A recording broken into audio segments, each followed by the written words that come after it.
High, আমি nail artist প্রীতি। তোমরা এতক্ষণ বুঝেই গেছো আজকের ভিডিওটা কী নিয়ে হতে চলেছে। ইয়েস রাইট, আজকের ভিডিওটা একটা refilling video.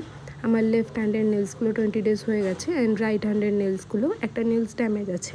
Basically it's a refilling video, কারণ আমি রাইট হ্যান্ডেড কালার্সগুলোতেও বোর হয়ে গিয়েছিলাম, তো এটাও আমি চেঞ্জ করব। তো আমাদের ফার্স্ট স্টেপ হচ্ছে রিফিলিংয়ে ফাইলিং করা।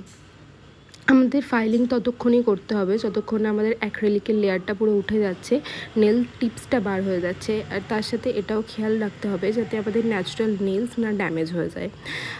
One more things to do, যখন আমরা ডিজাইন করি নেলসের উপর, যখন আমরা চাংস লাগাই, স্টোনস লাগাই, এগুলোকে আগে রিমুভ করে নিতে হবে কিউটিক্যাল কাটারের মাধ্যমে। এগুলো ড্রিলার বা ফাইলার দিয়ে রিমুভ কিন্তু হবে না।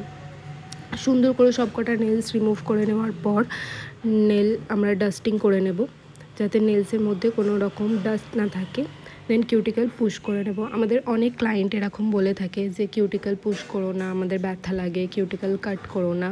বাট ব্যথা লাগে না, ট্রাস্ট মি গাইস, লাগে না। তোমরা যে আর্টিস্টের কাছেই করাচ্ছ না কেন, নিজেদের আর্টিস্টের ওপর একটু বিশ্বাস রেখে পুরো প্রসেসটা করাও, দেখবে রেজাল্ট অনেক ভালো হবে। কারণ এই ছোটো আমি প্রত্যেকটা আমার ভিডিওতেই বলি, এই ছোটো জিনিসগুলো আমাদের এন্ড রেজাল্টের জন্য খুব বেশি ইম্পর্টেন্ট। তো আজকে আমি অ্যাক্রিলিক রিফিলিং করব। হ্যাঁ, আমি ন্যাচারাল লেন্সের ওপর ডিহাইড্রেটার অ্যাপ্লাই করেছিলাম।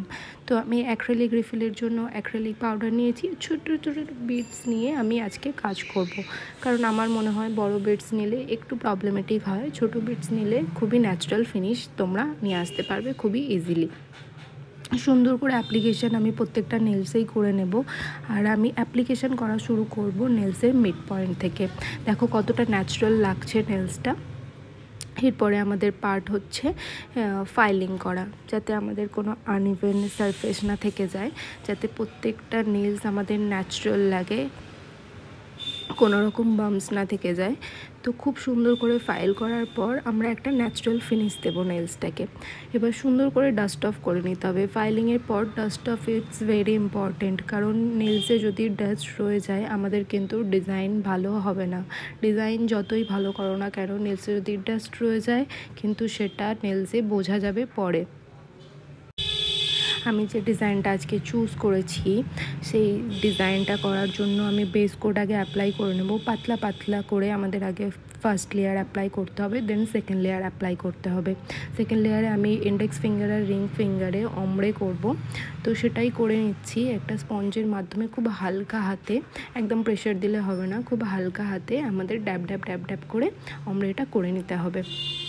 আর খেয়াল রাখতে হবে যাতে সাইডে না লেগে যায়, তাহলে সেটাও কিওর হয়ে যাবে। যদি লেগেও যায় আমাদের কিন্তু ক্লিন করে নিতে হবে সঙ্গে সঙ্গে, না হলে এটা কিওর হয়ে যাবে আর দেখতে ভালো লাগবে না।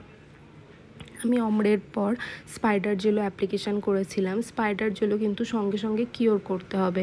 ইমিডিয়েটলি কিওর না করলে স্পাইডার জেলের যে লাইন্সগুলো আছে সেগুলো স্প্রেড হয়ে যাবে। আমি এটার ওপর কিছু আর্ট করেছিলাম, স্টোনস লাগিয়েছিলাম, বলস লাগিয়েছিলাম।